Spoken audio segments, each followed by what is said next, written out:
women who are put in charge, as Christine Lagarde put it memorably.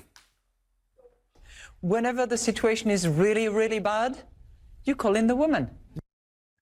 Women can break through the glass ceiling only to face situations with high risks of failure. Some people call it the glass cliff. Christine Lagarde, for example, becoming the ECB post, where she will face mounting challenges as she balances the various different competing demands between the Commission, the Parliament and the Council. Theresa May became Prime Minister in the wake of the Brexit referendum. She's only a matter of weeks away from being replaced. And Carol Bartz, well, Carol Bartz was named head of Yahoo in 2009, where she juggled sinking ad revenues and a slumping stock price out after 2.5 years. Jane Stevenson leads the global CEO succession practice at the consulting firm Korn Ferry. She joins me now from the CNN Centre in Atlanta. OK, all these women, I mean, there may be this concept of the glass cliff, but, you know, they all went for the job. It's not like they were dragooned and found. They all applied, fought hard to get to it. So what's the point? Well, I think the point is that we need to make sure that we're utilizing and harnessing the power of women, and women are good for business. There are a lot of studies that show that gender diversity increases the value of a business and the financial results.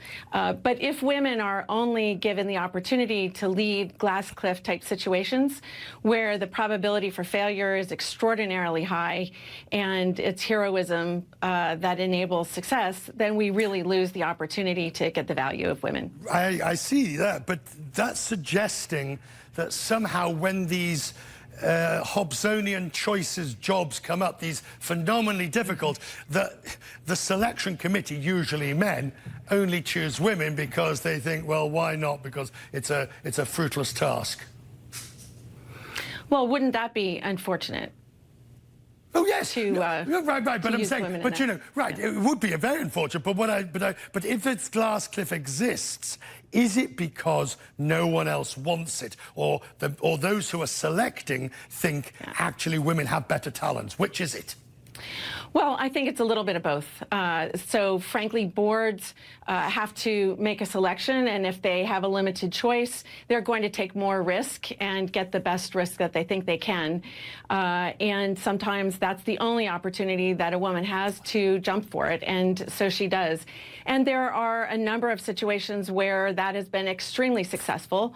And if you look at Mary Barra at General Motors, if you look at a few years ago what Angela Ahrendts did at Burberry, if you look at a number of situations other than that, there are a lot of really successful situations as well.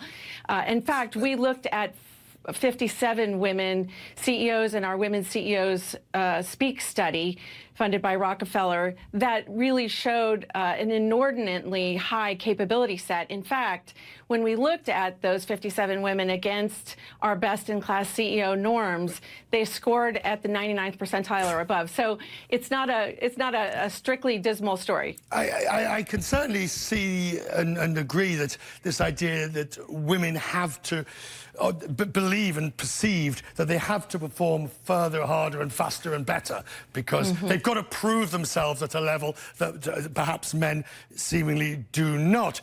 But does that mean they're being set up for failure? And if they are, and if they are being set up for failure, say, for example, Theresa May, she came in with one job to get Brexit done, and she's failed by her own definition.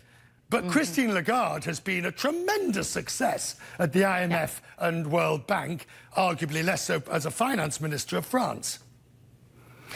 Well, I think there are two issues at hand here. One is that when there are so few women in top leadership positions, they're a bit of an endangered species, right? There's 6% on the best year, and it's been 4 to 6% over the last 5 years, depending on what moment in time you look at it.